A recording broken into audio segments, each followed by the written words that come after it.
And we are live. Welcome back to the channel. It is Chosen Wisdom Football, a channel for you football fans, for the football purists, for the people out there who think a lot, who think deeply about football, who can critically think about football. If that is you, then this channel is for you. Big up the community, big up everyone locked in the chat. I can see Turkish already, as usual, modifying the chat. Big up Turkish. Thank you guys. I hope everybody has had a good sleep, has had a good Sunday night, because it is Monday and we are still buzzing from the Arsenal victory, guys.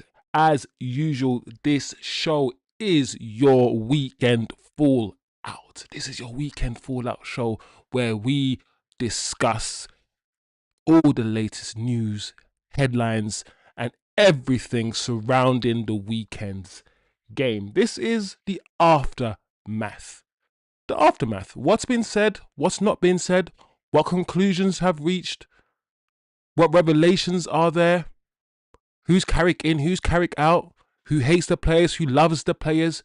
We're going to go through it today. Today we have, on this beautiful Monday, guys, on a Monday that is bliss, on a Monday that you know what they say? Monday blues. Nobody wants to go to work on a Monday. Everybody hates Monday. Do you know who doesn't hate Monday? Do you know who didn't hate today? Man United fans. Man United fans didn't hate today. So big up the chat. I see Acho already in the building. So today we're gonna go through some juicy stuff today. We're gonna go through some juicy stuff. Yeah. So we're gonna go through what Carrick spoke about with regards to Cunha. Cunha hasn't started none of Carrick's 2 games. So we're gonna find out what's Carrick's mentality. What's Carrick's idea when it comes to Cunha? We're going to talk about that, guys, as you can see on your screen. Yeah. Also, the message from Carrick is, let's relax, guys. Let's not get carried away. So we are going to get into some good Carrick quotes. Cunha also spoke after the match.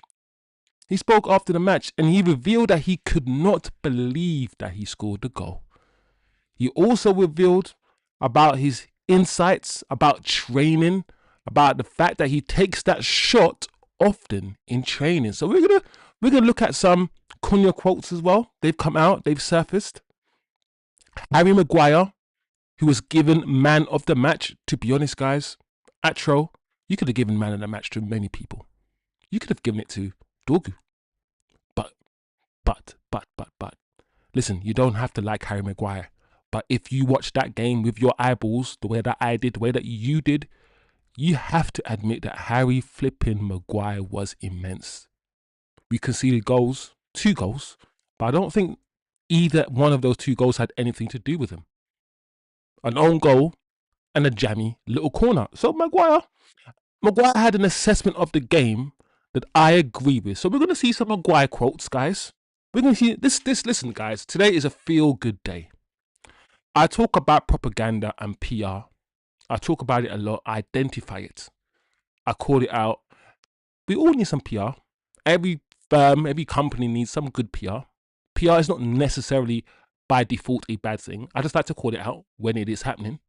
But today is one of those days, guys, where we are gassed. Yeah. And this feel good, is going to go into the next game. Fulham, Lord Jesus, Fulham, be ready. I can't see us. Please, guys, don't do the raise the game against the big clubs. And then when you reach a low block, when you reach a Fulham side that defends the way that we do with a low block situation, we struggle to break them down and we lose. I beg of you, let's not do that, because that is another test that we need to see from these players. So we'll talk about the news. And the fact that the internet, guys, the whole world have united, all religions, Christianity, Hinduism, Judaism, Islam, everyone has united with the Kobbie Mainoo praise.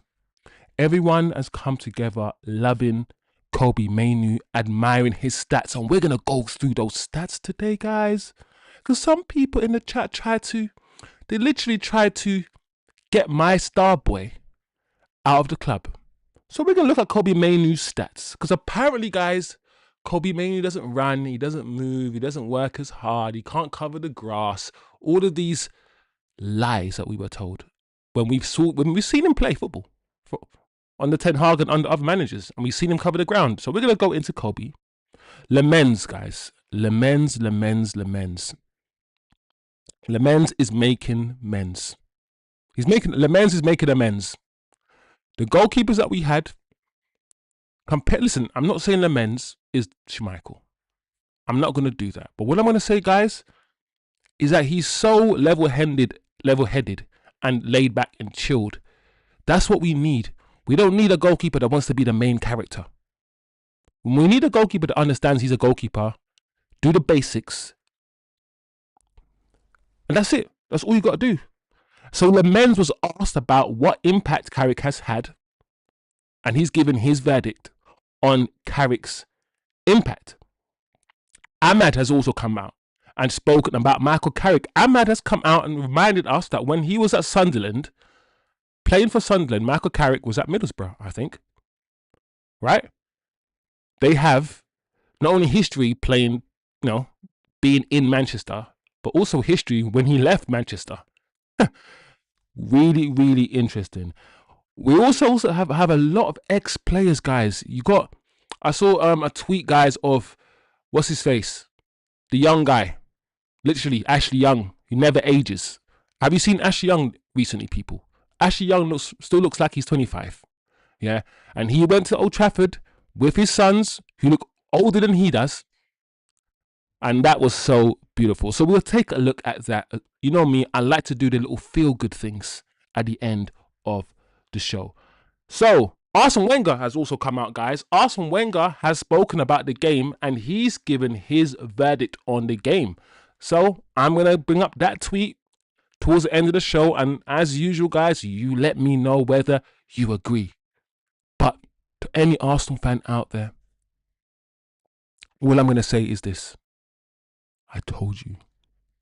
I said in my community, in my chat, I said 2-1. I said 2-1. And I said to you guys, what I saw from Carrick here is not a new manager bounce. It's not the players feeling good about themselves and getting gassed. What I saw from Carrick here was a restructuring of the way that we play football very, very quickly. And what he's doing is nothing new, nothing spectacular. What he's doing is basics, foundation. 4-4-2, low block, mid block. That's nothing new, what he's doing. But what he's doing is not putting all these things into our heads about these kinky systems and inverting and all these things. He's allowing the players to express themselves. He's allowing the players to play their game, guys. And my God, was it beautiful. My God. Listen, I can watch Dorgu's goal over and over and over again. I can watch Cunha's goal over and over. That's how excited, that's how happy I am, guys. So big up the chat. Let me just see what Mandem are saying quickly before we get into the details, guys. Acho, 2 out of 2 for Carrick against Arteta. Bro, 2 out of 2 for Carrick against Arteta, and he's not even permanent. Both times he's been interim. Student and teacher whooped. I ain't gonna lie, there ain't no student, and there ain't no teacher. It's just Michael Carrick against Arteta. Like, Arteta ain't no teacher to me. He ain't no teacher. Listen, I would go as far as saying Carrick was a better midfielder than Arteta was. He was. Can you guys disagree with that? Carrick was a better midfielder than Arteta was. That's my statement. Argue with me if you want, because I'm correct. 3 points collected yet again, and I'm not surprised. Football always wins. Sod all that NFL stuff. Yeah, corner boys. These guys are proud and loud, or loud and proud with their corner boy stuff. It is what it is. It is what it is. Corner boys FC. Big up T Kizzle. Mainoo little through pass for Cunha was very smart. Yeah, but that's just Mainoo TK. We all, like, what I'm not gonna do yet is do the whole when Mainoo balls out, let's not pretend that he can't ball. Let's not do that. Because it means we've been successfully gaslit into not believing what we've seen with our eyes. That's why I was so frustrated in the chat with you guys when some of you guys wanted Mainoo to leave and all these things. I said to myself, hold on a second. We watched a kid, an 18-year-old kid, ball out with grown-ass 25, 27-year-old men that's play much better than all of them in an international tournament. We've seen the kid ball out for Yanited. And all of a sudden, you're trying to convince me from out of thin air, he can't do it anymore. An alien took up Kobbie Mainoo into space, brainwashed him, put him back down, and all of a sudden, he can't run, he can't do anything anymore. And it's either him or Bruno. And all of these dichotomies that the manager tried to make us believe. Well, you can only play one of them. It's either him or Bruno. So he pits the Bruno fans against the Kobbie fans when he said that. Bro, I was tearing my hair out. But it is what it is. Eddie says, Wiz, I want to hear your view on Amrim. Was it him holding us back? I'm not gonna lie, Eddie, I'm in a good mood, yeah, and I've already kind of leaned into Amrim a little bit. I don't want to spend loads of time just bashing Amrim because I feel like I've done that so much and I don't want to be too negative today. But guys, be the ball. If you want me to, I will. Because I have no love for Ruben Amrim. Big up, Atro. 100% chosen, and that is what I've been so happy with this performance. Literally in the 2 games so far, we have had so many candidates for man of the match. Sensational stuff, Atro. Sensational. Chris Brown. Sensational. And I know. Something bibble. Who is worse, Eric Ten Hag or Ant? Bro, Eddie, I think you know the answer to that question. Who won trophies? You can say what you want about Eric Ten Hag, yeah. Eric Ten Hag will leave Man United after 2 years and he will say, I won 2 trophies in 2 years. Who's saying that? Is Oli saying that? Is Van Gaal saying that? I don't like Eric Ten Hag. His football was dead. But let's not do... Amrim's a worst manager that we have had in my lifetime. Since I've been supporting United. And all I've known is Fergie. He's worse than every manager that we've had. Worse than... At least flipping Moyes, we can actually see Moyes did something with West Ham. And Moyes can do something in the league. So we've got previous for Moyes and we've got past for Moyes. He managed before us and he was successful. And he relatively was successful after us in the Premier League. All Amrim has got is flipping right now is Sporting. And I am so off topic right now. But it is what it is, guys. It is what it is. Kobbie's assist second start, says Atro. Also from a mentality perspective, notice how we went 1-0 down and their heads didn't drop. Yes, Atro. Instead, we kept on our toes and got back into the game. That was so important, Atro. I did say that. One thing I'm happy about is the fact we went 1-0 down. We came back. And not only did we come back, we started winning. We were winning 2-1. And even when they equalised, our heads didn't drop. We continued. And I feel like we forget that we've got Cunha. We forget that we've got Casemiro, Champions League winners, Brunos, Maguires. We've got experienced players who know what they're doing. Luke Shaw's,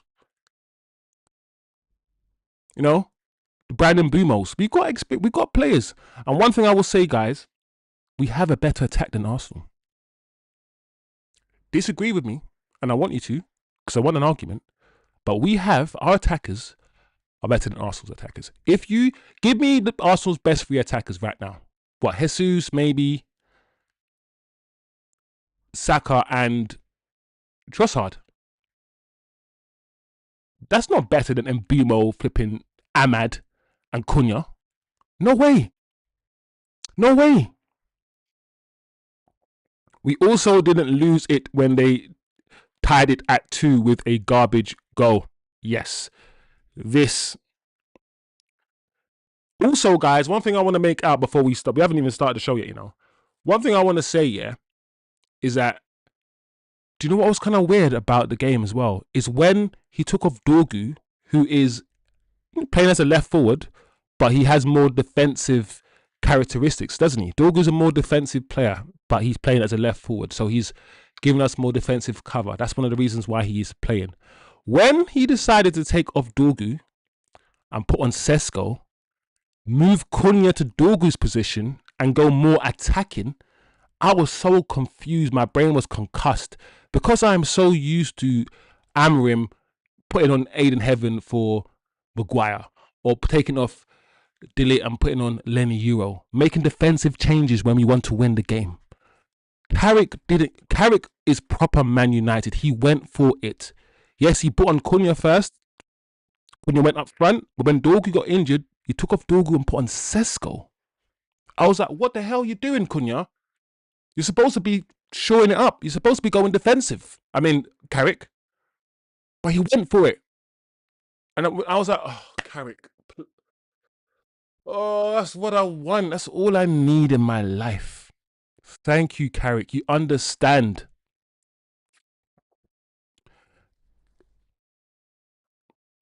Of course, Carrick clears Arteta as a midfielder. Kobbie dashed Mainoo like he was like he was a week old and and nutmegged Rice for the assist. Amazing. Yeah.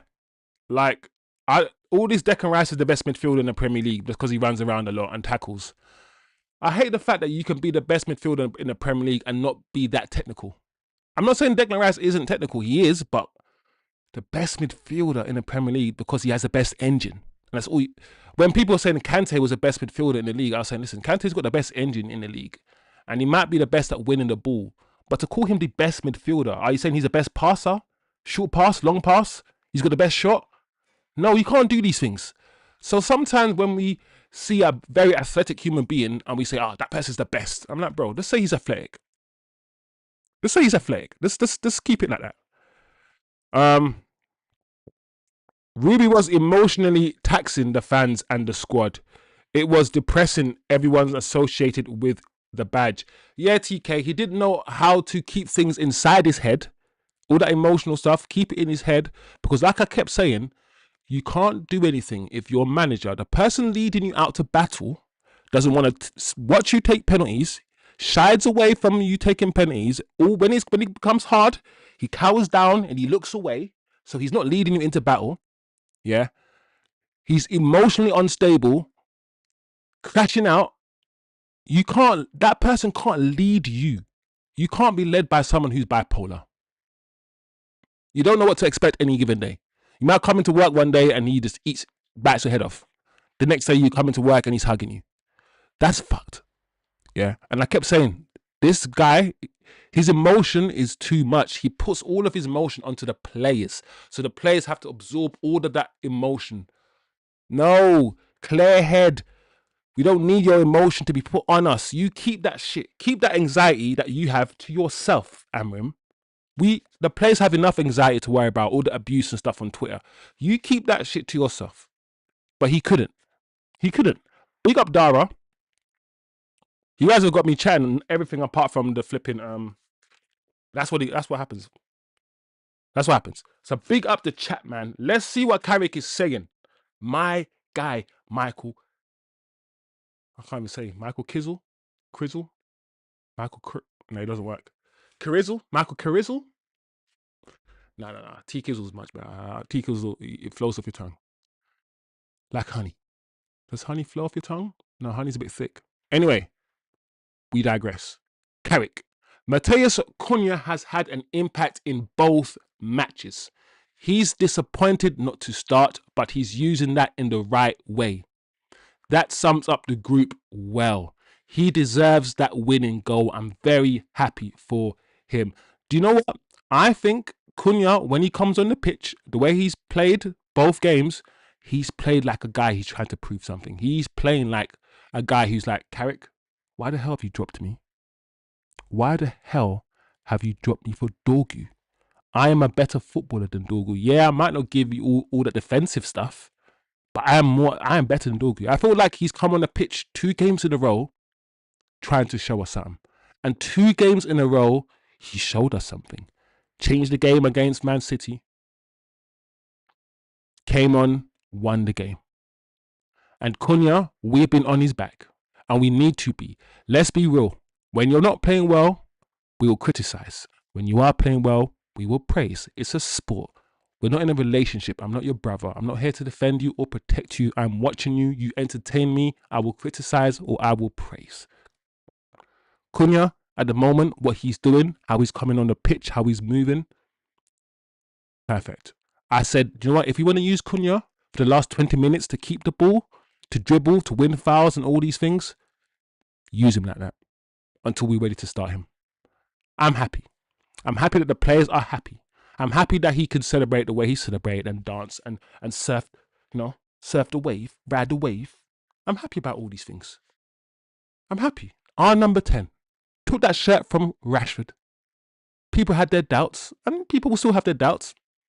He's not perfect, but boy, was that goal. That goal, that slap into the bottom corner, David Raya. Couldn't do nothing about it. So, good. I'm glad, that Carrick's come out and he said the group is like that. Everyone's trying to fight to start. Everybody wants to start. And that's how it should be. We have one game a week now. No other tournaments. No domestic trophies to win. Just one game a week. And we got Fulham next. So big up the chat. Let's move on. Let's see what other story is out there. So this is Carrick with regards to options, right? Options on the game. And we said 2 weeks ago when we came in that we make every decision for the greater good of the football club. My job is to keep improving the team and not getting carried away with 2 massive results. Good, Carrick. As much as I am gassed, as much as my brain is in the clouds, my eyes are in the clouds, my body's floating away, Carrick is like, everybody, relax. It's only 2 games. That's what you need to do as a manager. He goes on to say, it's always about what's next and keeping our feet on the ground. I'm enjoying it and will continue to do what I can. Measured, like TK. I mean, this is probably like TK. TK is always like, let's guys manage your expectations. That's T Kizzle. And that's what Carrick is doing. Carrick is not coming out saying, suffering succotash. Suffering, pain. He's like, we won, but there's still a lot of work to do. Good, man. Michael Carrick here, so far, every interview he's had, every time he's spoken, he sounds like a Manchester United manager. Can we admit that? We'd have to agree on everything, but I feel like we can agree on that, people. What's Eddie saying? Eddie Black's in the building. It's crazy, Carl. I wanted Ollie and Erik ten Hag out way more than Amorim. When Amorim was sacked, I was indifferent, even though he was the worst. Very strange. Eddie, I don't think you're alone in that. I think the reason why people wanted to protest and the reason why people were on at Ineos and people on at Wilcox is because of that. I feel like it's a very strange, almost dichotomy. I wouldn't say that. Am I using dichotomy in the right term? It's very strange that factually and objectively, based on this results, he's the worst manager we had, but he also garnered so much adulation and, would I say, respect, support from the fans. And I feel like we got to a stage where we just had enough of changing managers. And I feel like we just bought into Amorim so much, and the fact that he wanted to rip everything up and start again, and the whole suffering thing. It took us a while to buy into what he was doing, but after a year, we all bought into it. He sold us. He's very charismatic. He spoke very well. And that is why I think a lot of people, when he got sacked, it left a bad taste in their mouths. So I completely understand that, Eddie. Dara says, Naji, Declan is the best. He can shoot, pass, tackle, everything. That's Dara. Dara saying Declan Rice is the guy. Big up Dara. Yeah, no, Declan Rice is definitely not the best midfielder in the league. And this is why I'm not going to have it. Because before Declan Rice, told he was the best midfielder in the league. About 3-4 years ago, we had the likes of Pogba and Kevin De Bruyne and all these guys. Yeah, Declan Rice is not the best midfielder. In it. That's my opinion, and I'm not gonna lie. I was about to go into some long ass talk about Declan Rice and his attributes, and I thought, do you know what? Not today. We will disagree today because Declan Rice ain't gonna take my happiness away. Declan Rice and peas. Where was Declan Rice yesterday? I didn't even notice him. Honestly, when I saw Cunha from that distance, I know he's gonna smash it bottom bin. I think he's a world-class long shot taker. Dara, does Cunha need to take more shots from outside the box? I don't know. A lot of times when Cunha can be very selfish. And I say this all the time about Cunha. I don't know if I want to tell Cunha to pass more, because if he does pass more, it will take away from... He won't be Cunha anymore. Cunha is one of those players that I feel like you need to leave him be. But maybe he needs to shoot more from outside the box, Dara. Because one thing that Arsenal don't do, Arsenal don't take chances the way we do. They don't have players who can shoot from outside the box and top bins it. Not like us. They're not like us. They're not like us. They're not like us. They're like us. Maple syrup is better than honey, T Kizzle. Is maple syrup better than honey? We might have to stop. We might have to stop the show and think about that. Is maple syrup better than honey? Taste? T Kizzle? I don't know, T Kizzle. You're saying something really big there. Maple syrup over honey. Oh, yeah, guys. I don't know about that one. We might have to stop the show and have an emergency conversation about that. Maple syrup has fewer calories, less sugar, more minerals. Honey offers more antibacterial properties than maple syrup. Anyway, we digress. T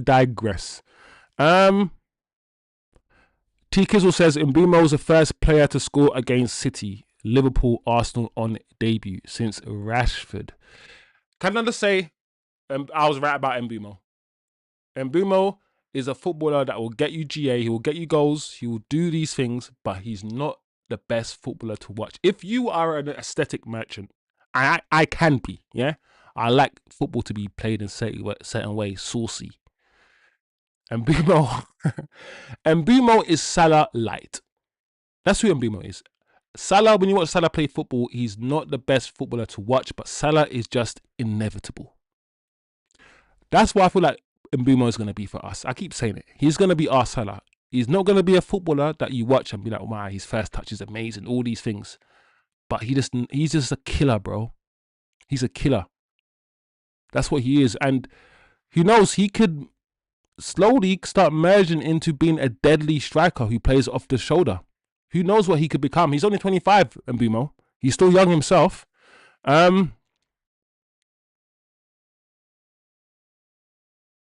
the people doing Amrim revisionism right now are shit. Atro, you can't do Amrim revisionism right now. After what you've seen from Carrick, yeah, in these 2 games. Just stop. Just leave it. It's dead. He's gone. Let's just move. Like, I don't even understand why he's even in anyone's thought process. Who is the best midfielder then? Oh, Eddie, who's the best midfielder in the league? Who's the best midfielder in the league?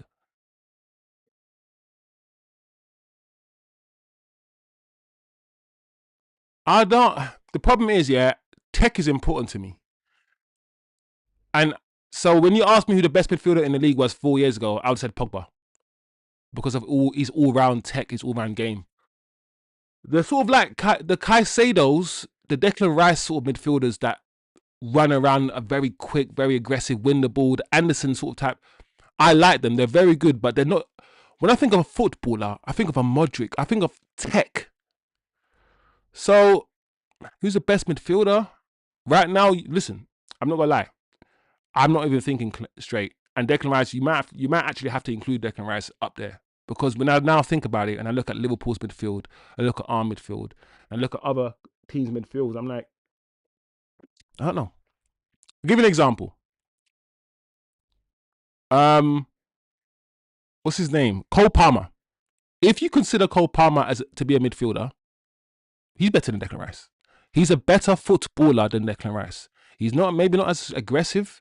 He doesn't cover the grass as much, but technically, I think he's better than Declan Rice. This is my opinion. So I just see football differently sometimes. I understand pace, power, and the physical stuff is important, but I feel like I put less importance on those things that you're actually naturally born with. You don't choose your pace, you don't choose your strength, you don't choose your height. You don't choose these things. So I just tend to look more at tech when I'm judging a footballer, while also still considering like Dorgu. Dorgu's not the most, even though he banged that goal, he's not the most techie. But what I always say about Dorgu, he would dominate most people physically. But I'm not, as is my opinion, I'm not 100% correct there.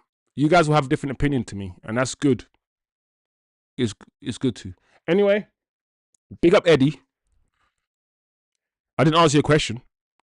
Who's the best midfielder? Actually, to be fair, after that long talk.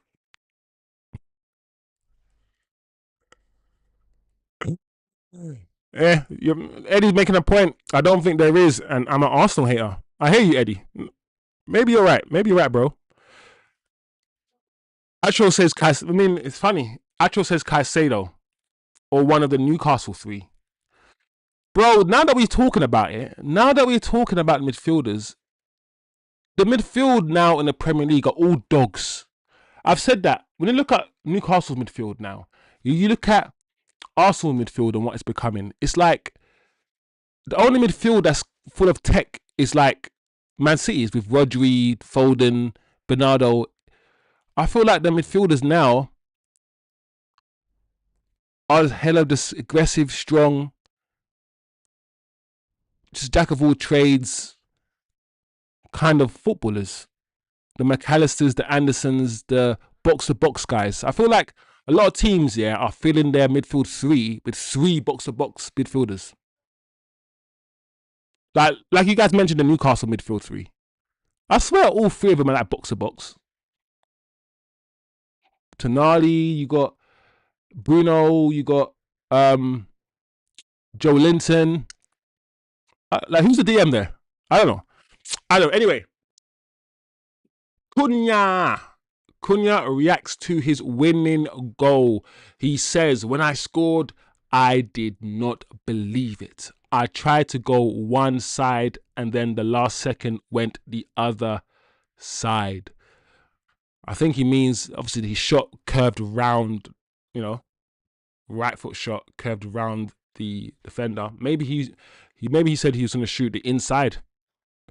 But I'm glad he went around around the footballer, around the player, should I say, and into the far corner. He goes on to say, it was like a dream, honestly, but I need to do much more in this United shirt. Good boy.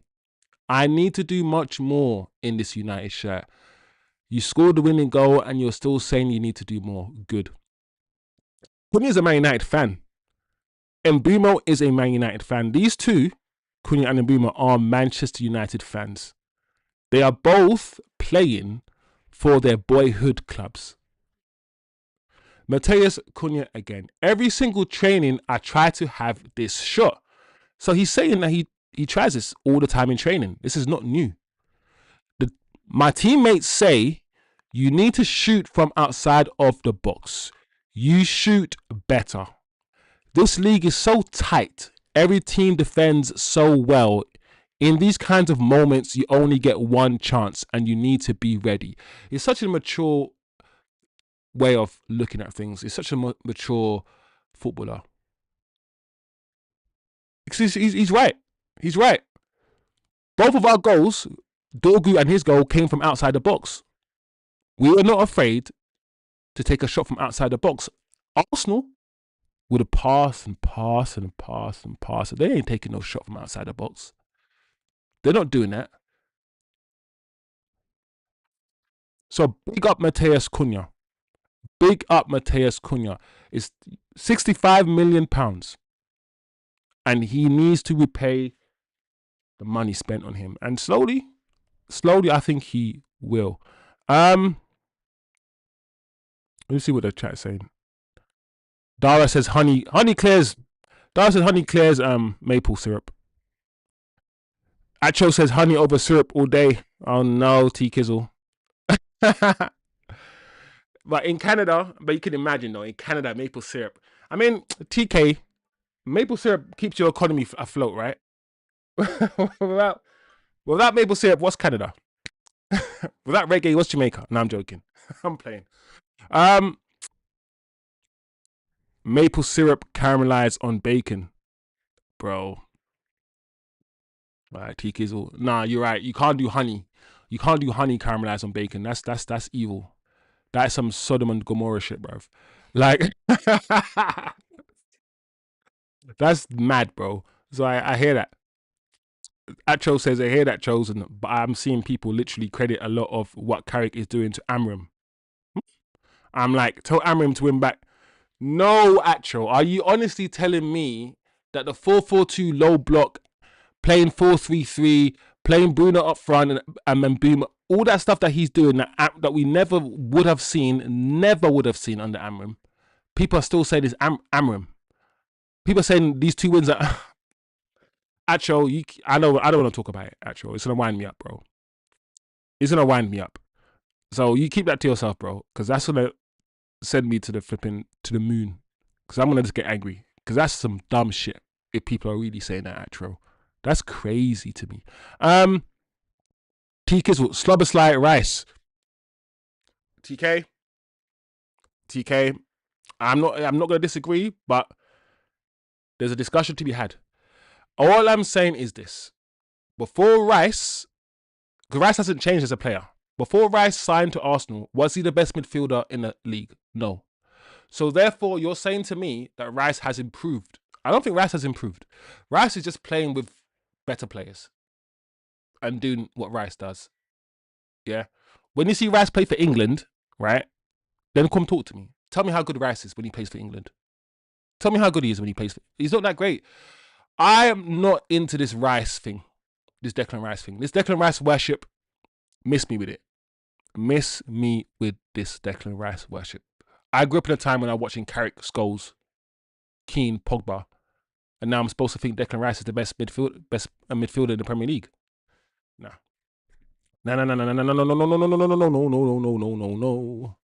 No.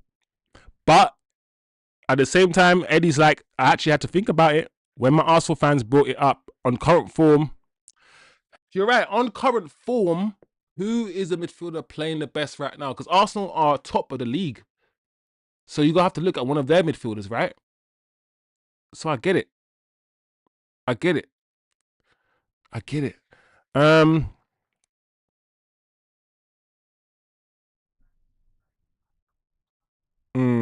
get it. Do you know what? I don't think there's a right or wrong. This is a debate that if you think Declan Rice, subjective. It's subjective. And I don't think it's Declan Rice. It's not. I don't think it's a right or wrong thing. Just opinions. I actually had to think, Caicedo has pace and power, but he has tech as well. Look at him at Brighton, and when he's playing 8 instead of a 6 at Chelsea, he is joking. I feel like, yeah, let's just have this conversation again next year. Because once Baleba signs for Man United, yeah, and has his bedding in period after 2 or 3 months, and Baleba starts balling out, we might be having a different conversation. We might be. So, I don't know, guys. Adam Wharton and all these guys. We'll see.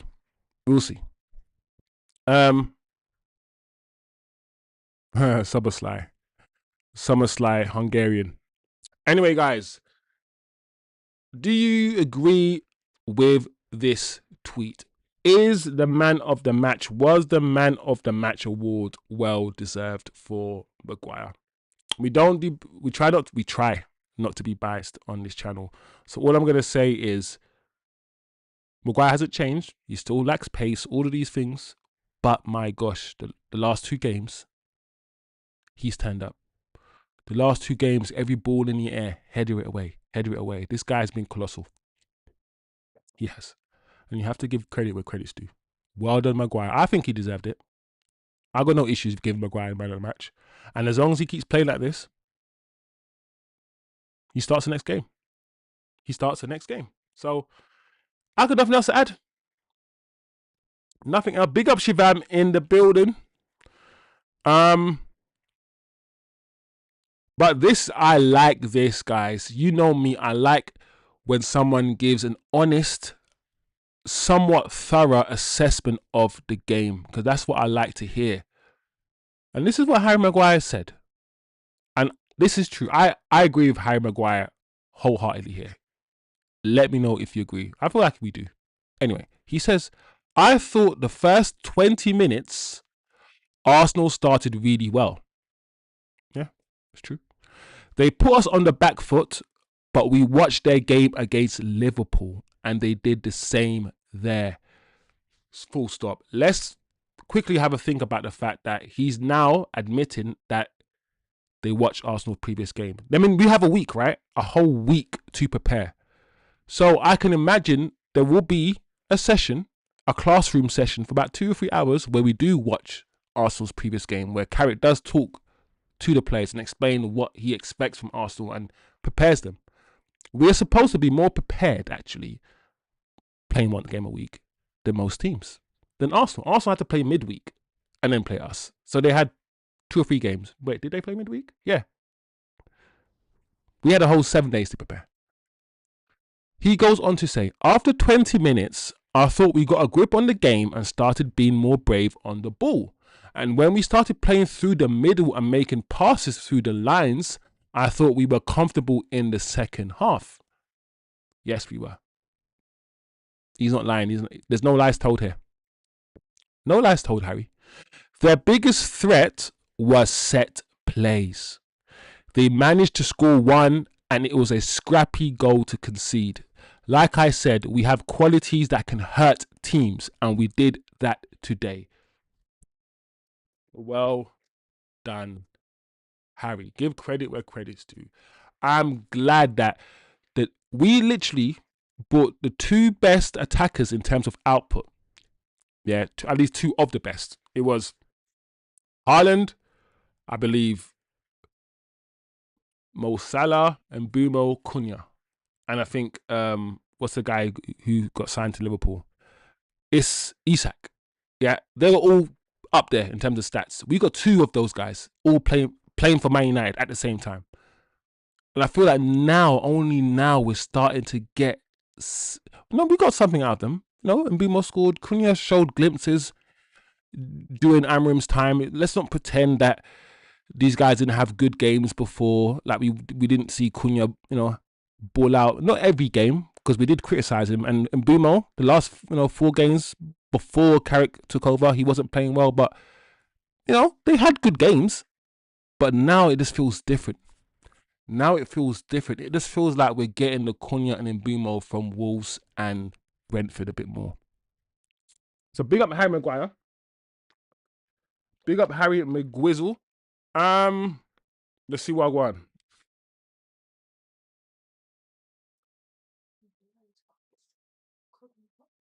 All right, guys, let's do some Kobbie Mainoo propaganda. Let's do some Kobbie prop, because I feel like we need it. Some people weren't convinced about Kobbie Mainoo despite what they saw of him. And do you know what? Some people will have their agendas and they will still, not be convinced of Kobbie despite what they see. And I don't know why. But agendas are just agending. But my agenda, I have an agenda. My agenda is to show my chat and to push to you guys what I believe a good footballer is. And that's Kobbie Mainoo. And this on your screen right here, people, right here is what I'm talking about. Whenever someone says you're lazy, whenever anyone called Pogba and all these guys lazy, my response to these guys was always like, give me the running stats. If you want to call them lazy, give me the running stats. If these guys are at the bottom of the running stats, then cool, we can have a conversation. But they're not. The idea that we believe A man who plays in the international tournaments, finals of international tournaments against some of the best countries in the world, running around, all of a sudden can't run. He can't cover the grass. He's not aggressive. All these lies. And I kept telling you guys, bro, why are you believing somebody who's only been here for 12 months over what you've seen with your own eyes for 3 years or 2 years? It doesn't make any sense. Kobbie Mainoo covered the most kilometers. I don't know why we're even using kilometers. Fucking Americans. I'm joking. Kobbie Mainoo covered the most kilometers than any other player on the pitch against Man City and Arsenal. Let me rephrase that. In the game against Arsenal and in the game against Manchester City, no other player ran more from either team than Kobbie Mainoo. Talk to me nicely, please, people. Just talk to me nicely, because I'm done with the anti-Kobbie Mainoo prop that Ruben Amorim and Ruben Amorim supporters have been trying to do. When you have a baller like this guy, and young, play him. He might not, he still might not ever become a world-class, world-beaten. He might not. But we don't know what he's going to become yet. He's 21. He's around the same age as Dorgu, as Lenny Euro, as Heaven. Young players, bro. 2 games in a row. Take a bow, Kobbie Mainoo. It doesn't work. It doesn't work. But we're going to find a name for him. We're going to find a name for him. Big up Dara. Now, I just remembered something. I was watching the game with my friends and Declan was on the screen for a sec. In that moment, one of them said, damn, Declan is kind of... Oh, Dara. This is what I'm saying, Dara. I grew up in the era of football, Dara, where I never had to think about another man. I never had to look at footballers and ever think about that. Like, I'm a man. Why would I? And I'm not, I don't sway that way. So, but to find out, when you go online, so many men watch football. And like I keep saying, listen, if you're gay, be gay. That's fine.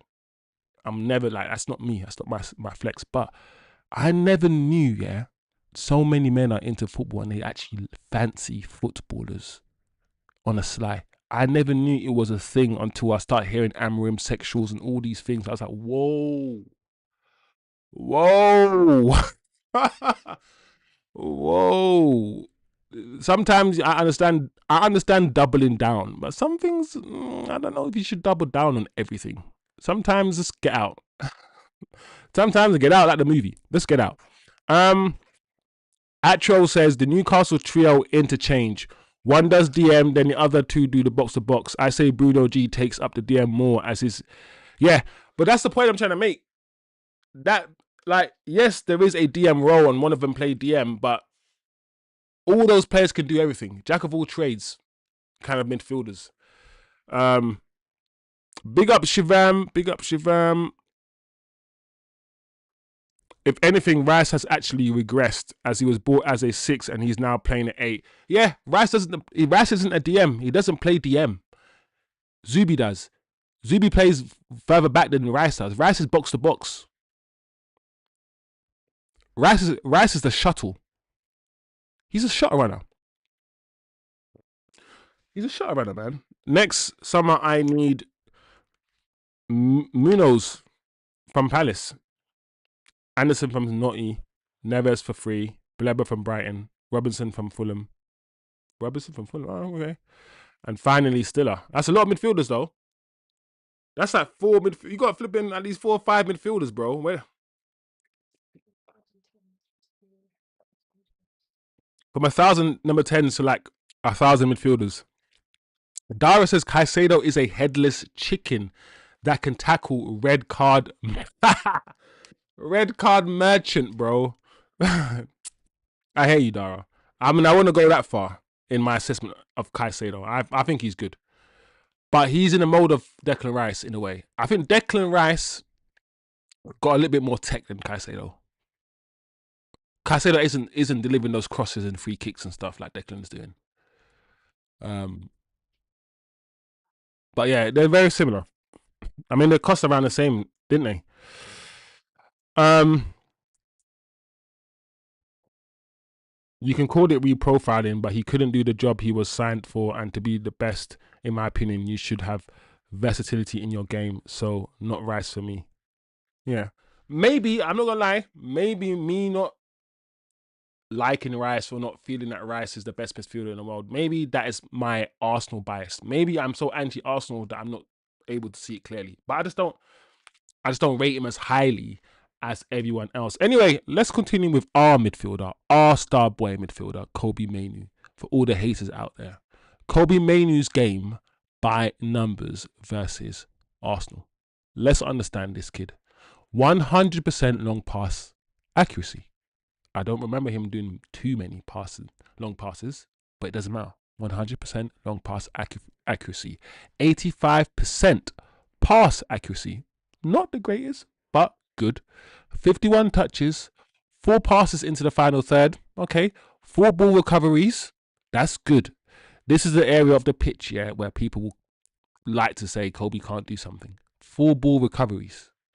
2 chances created, 1 shot, and of course 1 assist. Easy to forget. Listen, I said he was 21. It's easy to forget, guys. He's still just 20 years old. It feels like he's been around forever, guys, because he broke in when he was 17, 18, and now he's 20. But let's not forget that.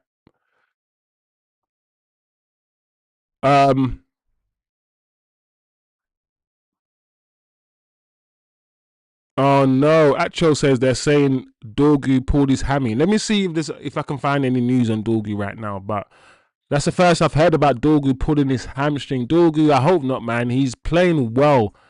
The kid's playing well, man. And he's becoming important for us. So let's hope that it's not too serious. I mean, Cunha is ready to start anyway. So, all right. So yeah, some Kobbie propaganda, man. We love Kobbie. You know, as long as he keeps working hard, Carrick will play him. And as long as I don't see Ugarte on the pitch, then I'm good. This Amram guy wanted to play Ugarte over Kobbie. Let me repeat. This Amram guy wanted to play Ugarte over Kobbie Mainoo. All right, guys, what's next? What's next, people?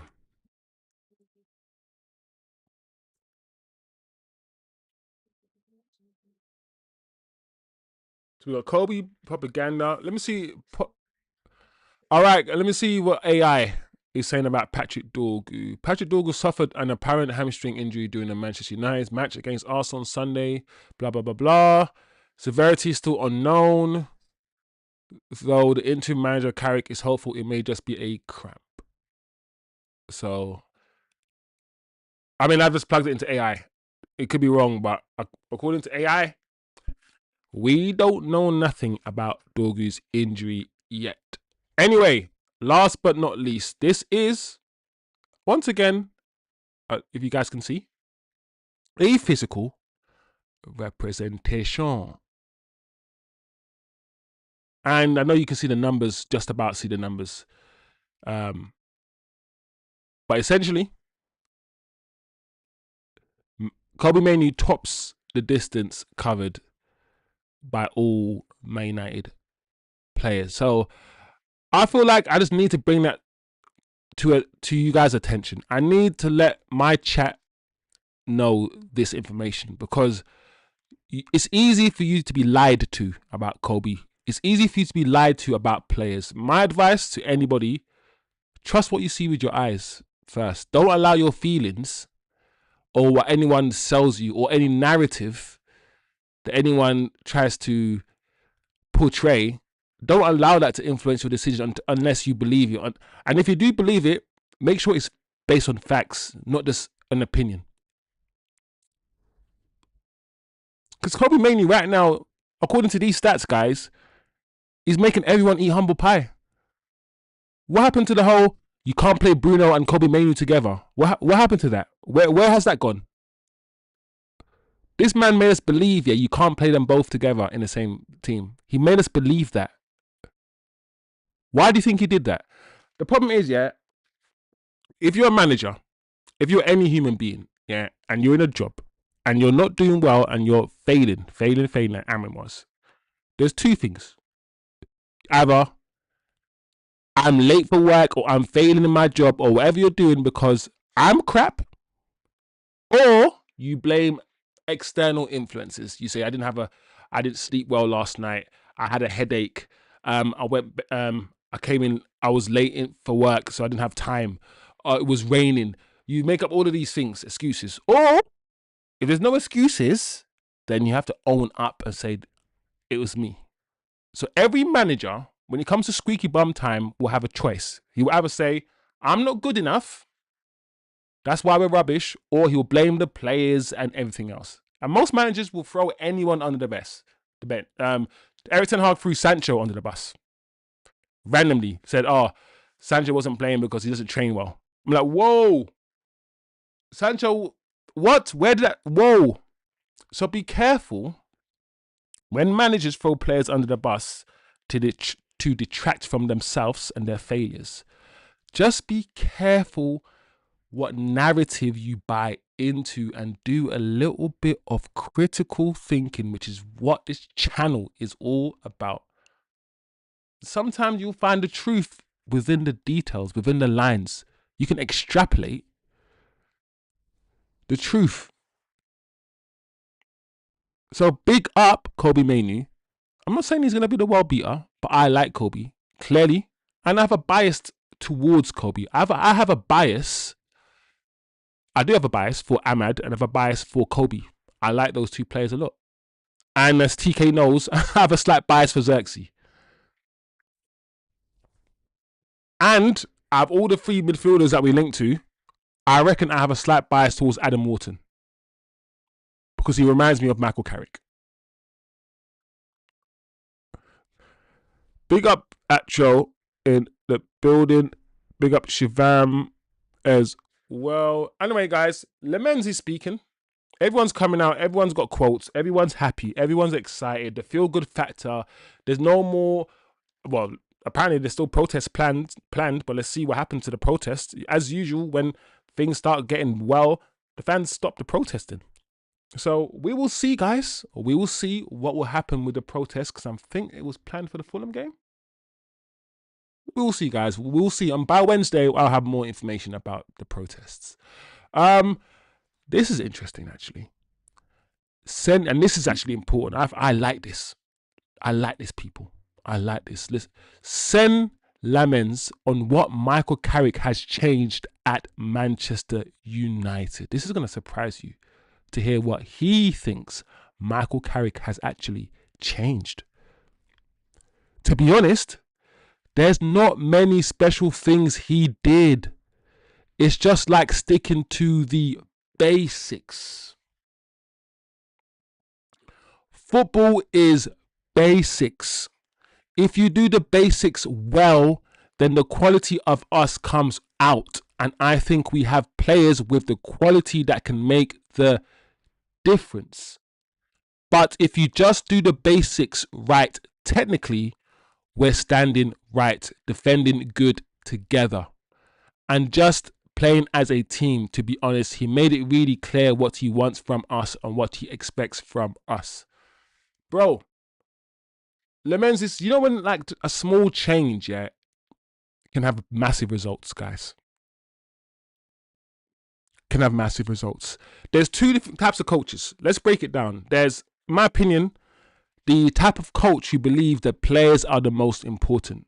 They're not going to do no kinky, stupid system. They don't think their system and their ideology and their philosophy is king.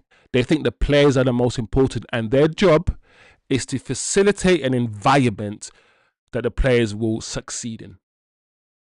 Fergie is that embodiment. Fergie is not a tactical genius. Fergie's not going to do no quirky five at the back stuff. What Fergie will do is create an environment for you to flourish. If you want a hug, he'll give you a hug. If you want a slap, he'll give you a slap. He will give you what you need for you to succeed. Whether it's feelings and confidence, psychology, all of these things, Fergie was good at. That's what Carrick is doing. Then you have Amorim. Ruben Amorim is all about his system and his philosophy. He thinks his system is better than the individual players that make up the system. He wants everyone to fit into his ideology and his way of playing football, his very specific way. And I call these guys kinky managers because they act like they've invented football. They act like 5 at the back is something they invented. No, bro, people, that's not new. It's not new. And sometimes when you have really good players, the Zidanes of this world, the Ancelottis of this world, they're not, they are tactical geniuses, but sometimes if you got good players, just set them out in a very basic way, make them hard to beat, and let them figure it out. Let them play. Sometimes. I also, technically speaking, guys, if you got one brain, right? And if football is not a game where you have time to think, you got to be so quick and instinctive, right? You have to be. So the less time you are thinking about your position, the less time you're thinking about the space, the less time you're worried about, oh my Lord, I'm a wing back, I need to run back. Oh, I'm in the inside 10. The less time you're thinking about all these systems and all these little quirky things that I'm trying to do, the more time you can play your game and feel relaxed. These players are now playing a system where they don't need to think. Their brain space is not occupied by all of these thoughts. Their brain space is just occupied by this playing football and doing the right thing and making the right decisions. They're not having to think about other things. They're not having to learn a new system and all these things. And I think these things are important for us to understand. I don't mean to be preachy, but I feel like if we just understand that, then we can go forward. Anyway, I like this assessment from Lammens. Carrick came in, set us up in very compact way, basic way, not revolutionary. And I said it at the beginning of the show. I said Carrick hasn't done anything revolutionary, guys. He's just doing things right. He's just doing things right. 1,000 lashes for Amorim, says Atro. Shivam says people can hate Amorim, but the work rate which is happening now is all Amorim's efforts. The work rate. I don't know, man. We had work rate under Ten Hag. The problem you have, Shivam, is that we won 2 trophies under Ten Hag, and we had work rate under Ten Hag too. We had work rate under Louis van Gaal. We had work rate under. What do you mean we had work rate now, and the work rate is because of Amorim? What does that even mean, bro? You've literally watching a totally different team play totally different football, and you're still trying to give credit to Amorim. Let me give you a secret, Shivam. I need to learn. You need to listen to this. If Michael Carrick came in 14 months ago, before Ruben Amorim came in, yeah, I don't think not much will change. This is not Carrick's doing well because Ruben Amorim. Why are we doing that? Why are we still doing that? Why can't we just leave Amorim go? Why can't we just admit that he's the worst manager that's we've ever had and just move on and enjoy what's happening here? That's my opinion. I don't need to defend Amorim. He's not my dad. Thing is, I've got no positive feeling towards this guy. So there's nothing inside me. There's no urge. There's nothing inside of me that wants to defend him in any way after what he put us through. After what that man put us through. So I'm going to challenge Shivam, as I do in a lot of shows. Just why when you're seeing beautiful football are we still trying to go back to it's Amorim? Trying to give him... Amorim had a flipping 25% winning ratio. He's never won back-to-back games, ever. And he never looked like winning back-to-back games, ever. And Carrick's done it against the 2 best teams arguably in the world, but definitely in the country. And we're going to be like, oh, Amorim did this. Guys, Don't let me start on a big rant, bruv. Don't let me start on a big rant.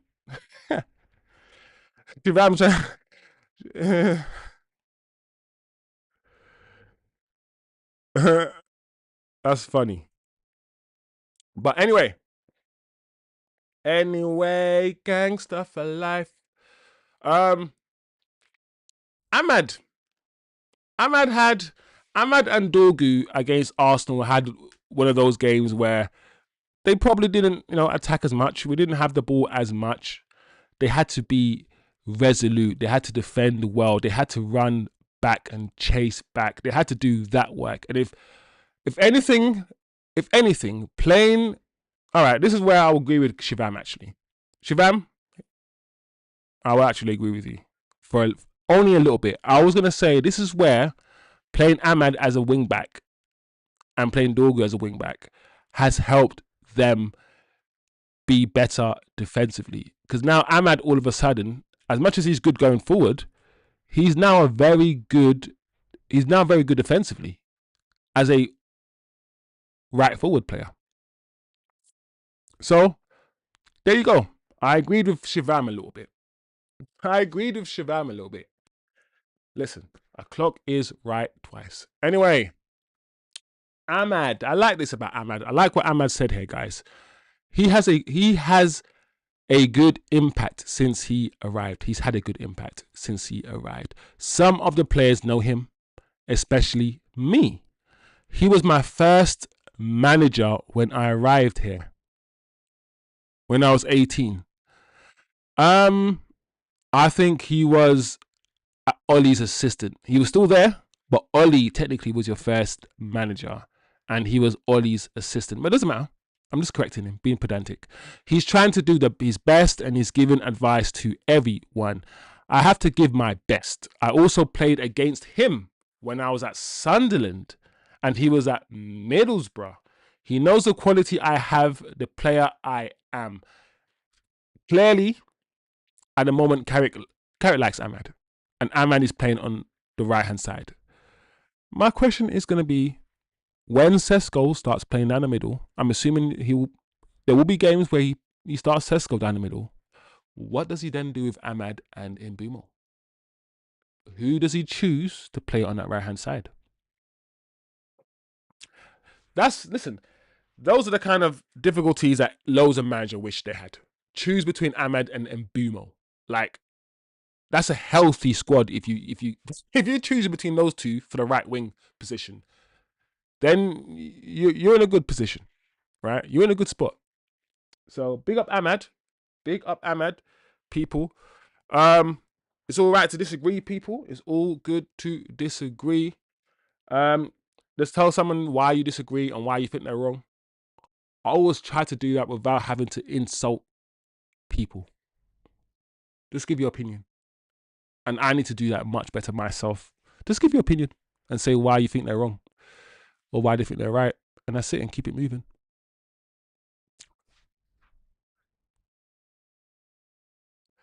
Is that right leg for me or that left leg? When that left leg is do the stanky leg. Well done, Cunha. Look at this guy. Enjoy yourself, my guy, because we were enjoying ourselves, man. Well done, man. That strike, right foot, whack. You know that Cunha strike here, it hit the back of the net. You know when the ball hits the back of the net, it doesn't bounce.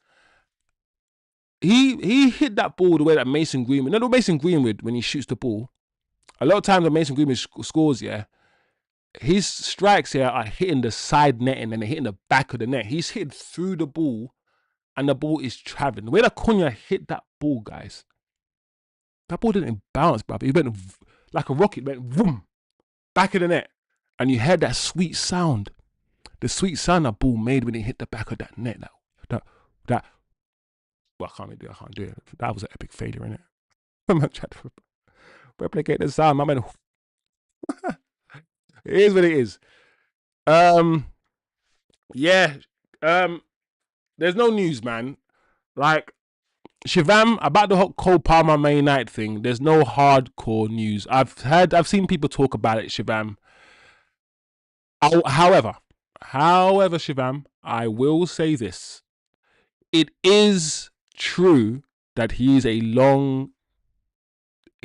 a forever Man United fan. He is a Manchester United fan. He is a boyhood United fan.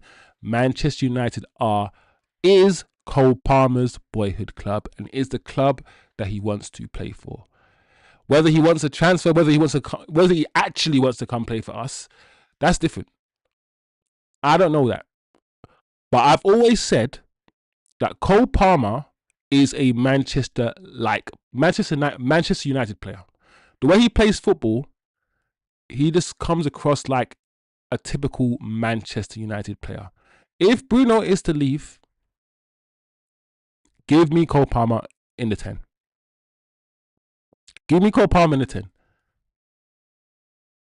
Give it to me. Inject that into my veins. That's what I'm saying. Ashley Young, guys. I put a picture of Ashley Young on screen, as you can see.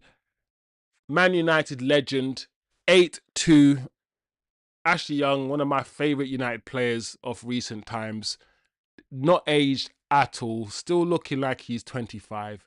And those are his sons, guys. And I'm thinking, bro, the guy in the middle is your dad, Ashley Young. He's not your son. Ashley Young cannot convince me, that those three are not at least the same age as him. He can't convince me that they're not the same age as him. I'll be like, listen, Ashley, you're lying. You're lying. But those are his sons, guys. Ashley Young came to the game with his sons. Enjoyed it. Look. 81. Look, and he's with the fans. He's with the fans. He's not in a box or anything like that. Yeah. Nice, man. I like Ashley Young, bro. Ashley Young scored 2 goals in that 8-2 win. In that 8-2 win, I'm pretty sure Ashley scored twice, right? I remember he scored a free. Didn't he score? Yeah, I remember. Didn't he score a free kick in that 8-2 win? He scored a free kick. Ashley Young, man. Ashley Young is one of them guys that could play left back, right back, left wing, right wing. I like Ashley Young. Anyway, I like this picture as well. Look at this picture, people. I noticed this in the game. I noticed that Bruno was telling Dorgu, go and fucking celebrate. You, after scoring that goal, you go and celebrate in the corner right now. Look at Bruno. Go and celebrate.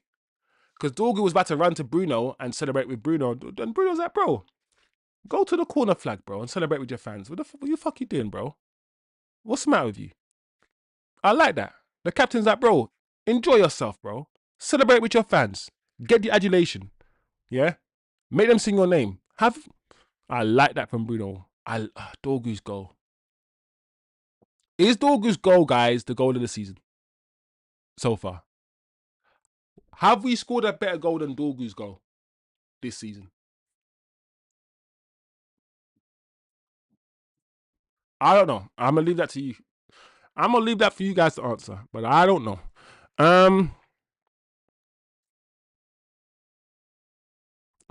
Actual, I would argue that Wharton is a better passer than Bruno. Sure, Wharton doesn't have that many assists, but his passing is consistently accurate. It is amazing.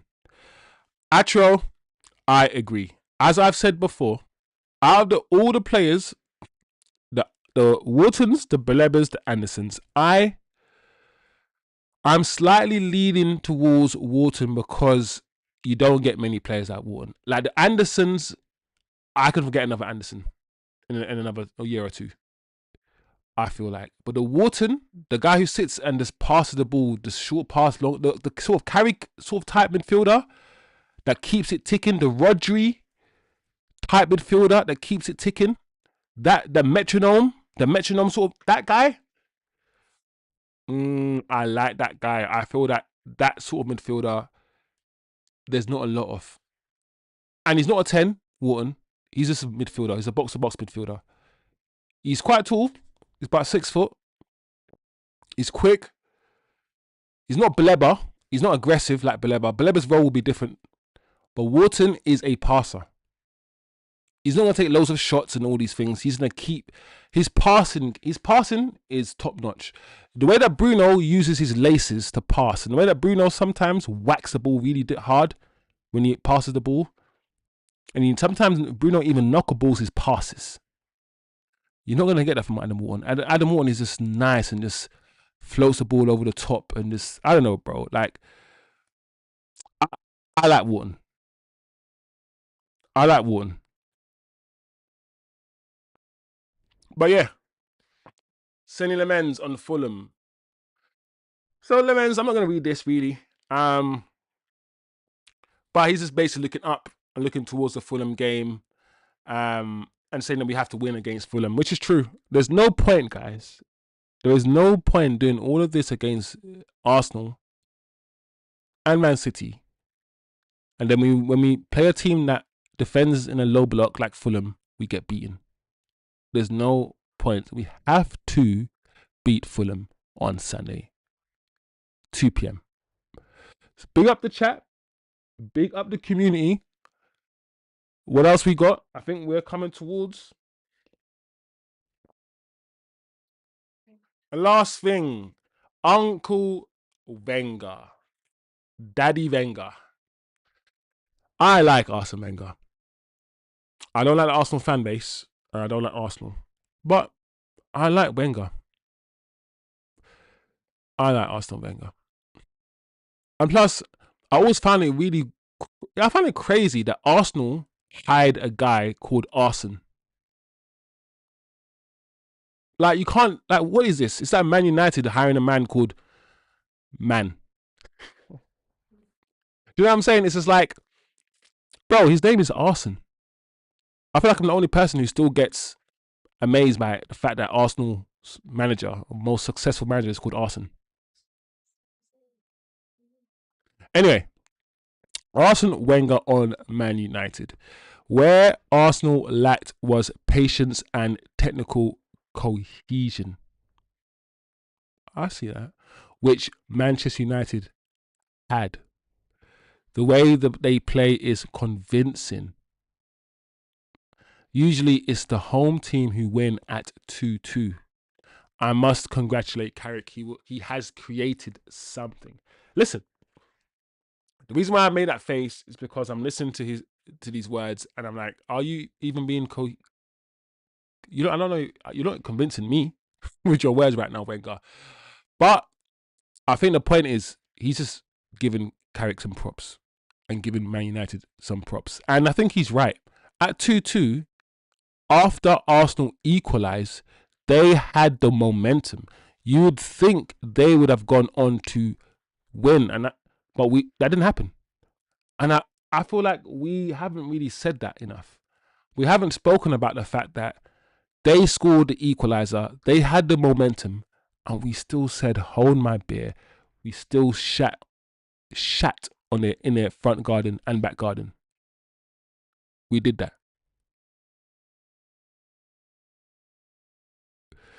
So big up, Wenger. Thank you for the compliment.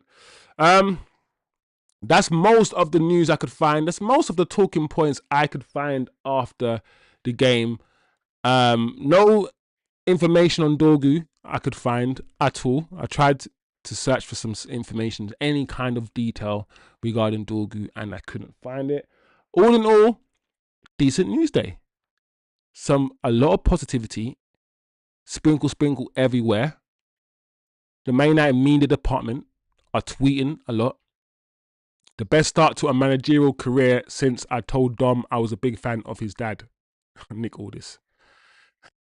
If you guys watch WWE, then you understand what Nick Aldis just said there. Big up the chat. Big up Acho. 100% I need Palmer in the 10. Palmer would cook in our 10, bro. Now look at Man United with the propaganda now. Look at United. Heart on his sleeve. United on his chest. No other red has covered more ground than Kobbie in our last two. Look at them. Look at these guys. You hired a manager that didn't play him, and now he's played 2 games. You're all over him. You're all over him. Can you please sack Amram again? My gosh. 100% chosen. The Carrick, Rodri, Wharton profile is so rare to come across. Yeah, you don't see a lot of ballers like that, actual. That's why I'm like, do you know what? That profile, I'll probably get that profile first and get the sort of like box to box And this place is stunned once more. After. Look at Kobbie pushing Cass. Or Hass.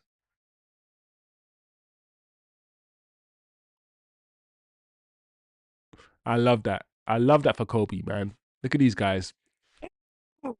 I feel like I'm watching the game again. Yeah, come on, United.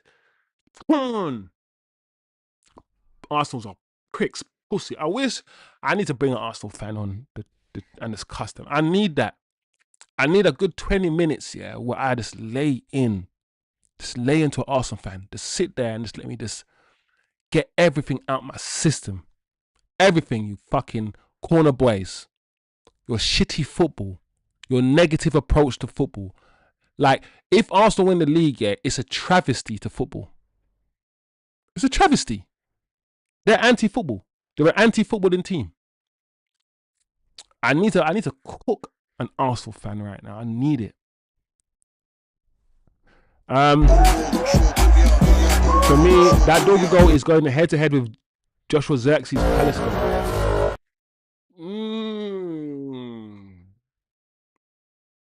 Yeah. Do you know what?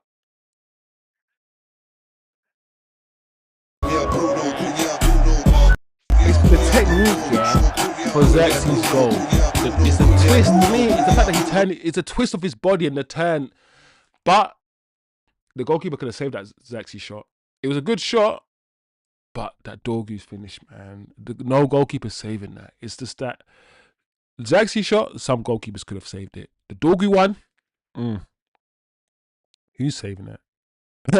Wenger got tired of NFL ball. And from what I saw on Instagram, some Arsenal fans were saying they were watching the match more for Carrick ball. Bro, I don't blame them. I'm with you. I don't blame them. Listen, I've spoken to my Man United fans, my guys. I told them all the time, actual. Arsenal play shit football. Arsenal don't impress me. They don't entertain me. Their football is so methodical, so pragmatic. I think Arteta's football is closer to some sort of Jose Mourinho football than it is to Wenger's football. Pragmatic as fuck. Everything's just, thing is, you know exactly what Arsenal are going to do. You know what they're going to do. You just can't stop them. The football they play here is dead. Dead. But big up the chat. Big up the chat. Let's quickly remind ourselves what we spoke about today on this day, this beautiful day where we are still basking, where we are still celebrating Manchester United's victory over Arsenal. We spoke about Michael Carrick and he spoke about Cunha. He spoke on Cunha, spoke on the importance of his role, him coming on as a sub, the fact that he wants to play. Carrick also spoke to the media, said we shouldn't be getting carried away. Cunha also came and Cunha gave a post-match interview. Spoke about his goal. Beautiful stuff. Beautiful stuff. Harry Maguire presented with the Man of the Match award. Well deserved. Well deserved, Harry. Take a bow. Take a bow. Also, Harry Maguire coming out with some of the quotes he came out. Really insightful stuff. We had Lammens. We had the internet, should I say, and the world talking up Kobbie Mainoo. And do you know what? He's our player. He's our star boy. So I'm all involved in that propaganda. Big up Kobbie. We spoke about Lammens and Lammens spoke about Carrick, which was very insightful. I like this. I like the fact that he was like, do you know what? He's changed really, really small things, but it's just that he's now doing the basics, which means the question I have is, why weren't we doing the basics before? What was Amram doing? He was over-complicating football. That's what he was doing, over-complicating football. Amram spoke about his time with Carrick as well, and we spoke also ex-players like Ashley Young enjoying themselves as well as seeing what Wenger has to say about the match, as well as communicating with the chat and having a good show as well. So big up everybody. It's been a good show. It's been fun. It's been quick. It's been energetic. I love it. Very informative. The conversations have flown. Big up everyone who's jumped in. Please, guys, always remember when you jump in, just smash the like, guys. It helps a lot. We're still on the road. I want 1,000 subscribers before the season ends. I could get it. I mean, half the season I've picked up about 300 to 400 subscribers the first half of the season. So if I can get 400 subscribers the second half of the season, then good. And I can only do it if you guys help me out, guys. So big up Eddie, man. But Eddie Blacks jumped in. Atro might be the MVP today. T Kizzle's in the middle.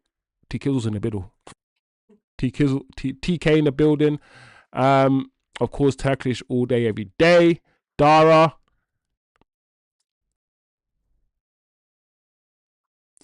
Shivs, of course. Like I said, there's certain guys like Jerry and other guys that I haven't seen in a long time. But big up the chat, big up the community. Love always, guys. Amazing stuff. Yeah, let's go. We've got a show on Wednesday, as we always do. By Wednesday, we'll have more news, some press conferences, maybe some transfer stuff. I don't know. And of course, Friday will be our match preview show. So our next game's on Sunday again. So another Sunday match against Fulham. Like I said, it's at 2 p.m.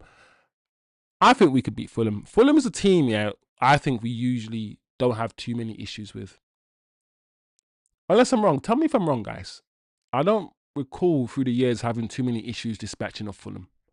So hopefully another win for us. Big up Acho in the chat. For me, he's the MVP. I don't give out MVP, but if I did, I would give it to Acho for sure. All right.